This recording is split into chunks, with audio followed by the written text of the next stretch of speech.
Family gatherings. Do we love them or do we hate them? Are we looking forward for them or we are dragging the moments where we have to meet with our family? Which one would you like? Which one you tend to like more? Running away from these gatherings or being excited of coming together with your family?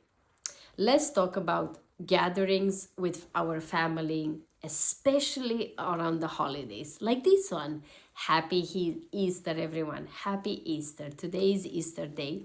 And as I gather with my multicultural family, sometimes gathering around the table with family is not just about belly, yummy food, filling up our bellies, filling up our plates, and filling up our hearts with the people around us, with the moments that we create. But you see, sometimes communication can crash, can be messy, especially if you have a beautiful, chaotic, multicultural family like mine. You see, in my family, we are Romanians, Italians, and Canadians. And let me tell you, when we sit at the table, the languages are flying at the table in the same time. We speak Romanian and English and Italian and in between. And sometimes we don't even know what language we speak anymore. I can tell you from my own experience, oh boy. Every single time I am around, I have to see where do I position myself in between everyone so I can speak Romanian and I can translate in English, and then I can try to make it up to speak Italian so I can improve my Italian. So I am fluent in Romanian and English, and I understand very well, like almost to 90% I understand Italian, and I speak a little bit of it. So it's trying to combine all this is literally, I have a mental gymnastic for my brain. My brain sometimes doesn't know what to do first. So yes, sometimes gatherings with families, the communication can be messy, can be crashing, like everything can crash. And also, even if you don't speak different languages and if you speak one, sometimes the communications can be the one that dictates the end of that evening. We're all going home laughing and enjoying it, or we're all gonna be crossed and pissed because someone says something at one point that kind of didn't fit well with everybody else. Someone, an uncle or someone said something that everybody were like, what did you say? How could you? Why would you say that? Especially at the family gathering dinner. We're all going through things like that at one point in our lives, knows? So I want to share with you a couple of things, especially in a multicultural and mixed family that we all know we have, or we know someone that has, where we have people with different cultures, with different ways of saying things, with different emotional culture in the way we grow up, the way we think, the way we speak. It's very different. So I want to share a couple of tools with you that will help you to have a better ending of your gatherings with your families in a holiday like this. Number one will be curiosity creates connection. Every single time you are curious about what people say, even if they speak a different language, if you are curious about it, you can show them your curiosity about what they say by, tilting your head, nodding, being engaged, your eyes widen up so they know that you are putting attention to them, that you are actually listening to them. Or even if you don't understand the language, you can be there like, I want to know. And now you make aware the other person that even if you don't understand what they say, that somehow they have to translate for you or find a way to explain you. When it comes to number two, is this, using your hands. Your presence and your body language can speak volumes when it comes to communication. You might have heard me in previous videos where I speak all about body language and hand gestures, and they are powerful because they sustain what we speak all the time.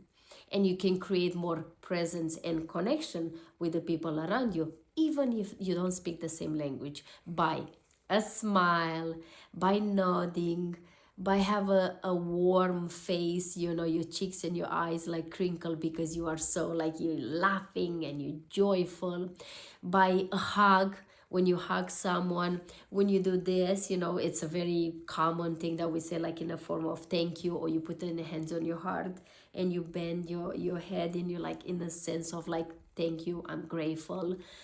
There's other things like, you know, touching someone's shoulder, you know, in family, we know we hug, I'm European, so as Europeans, we hug, we touch, we like stroke, we like tap on each other in a form of showing each other that we're there for each other, we're very present.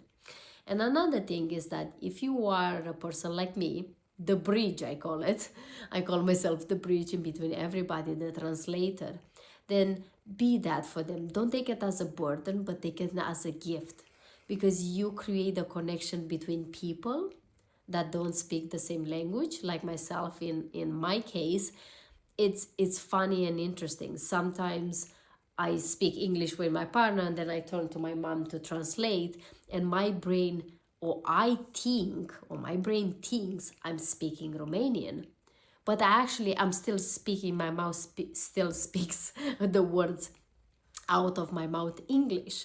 And my mom just look at me and laugh, and she's like, excuse me, can you switch to Romanian? And my brain swears that I'm speaking English. So we just sit and laugh so much. Or sometimes, you know, you have to be careful and understanding that the way you translate things, it can translate very differently in the other person language and understanding. You know, sometimes we as Europeans and Romanians, we sound harsh, and people think we're fighting, but we don't. We're not fighting. We're actually very passionate about when we speak about something. And in our body language, our tonality, our volume, our melody, sounds like we're fighting in between each other for someone that doesn't understand our language. But then if we translate it, we actually tell them that, no, we just have a conversation about something we were passionate about, or we reminisce about something. But you see, someone from outside doesn't understand it. And that's why it's important to be the bridge. If you have the ability, translate to the other person. Don't let them feel outside, because I know how I felt when I went to America and Canada and I didn't understand English properly, and I was in South Africa, when I went to South Africa or other places, or Germany, what I understand just a little bit. I felt like sitting there and not knowing what they're saying, and I always will want someone to translate for me. So I always try to put myself in their shoes and be like, I want them to know.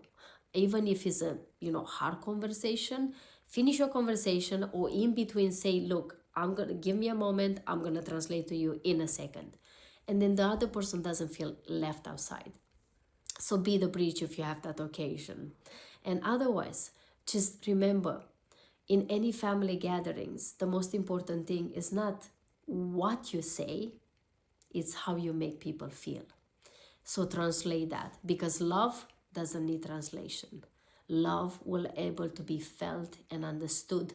Doesn't matter what language you speak, or doesn't matter what language you don't understand or understand. So translate through your body language, to your vocal variety, love, because that is universal and doesn't need translations. So thank you so much for watching. It's always a pleasure to connect with you, to share my journey, especially in these holidays. I wish you and your beautiful family a beautiful gathering. Doesn't matter if you're multicultural like myself and my family, or you all speak the same language. We all sometimes communication can be hard, especially in those times. So be more kind, be more gentle, be more open with your heart and your mind. And remember, it's not about what you say, it's about how you make people feel. Thank you, everyone. I will see you tomorrow. Happy Easter to everyone. Enjoy it with your families. Those moments are precious. And I will see you tomorrow. Share this video with someone. Remember, hit the like and the subscribe button. Share this video with someone you love or someone else in your family. And I will see you tomorrow. Until then, you know the deal.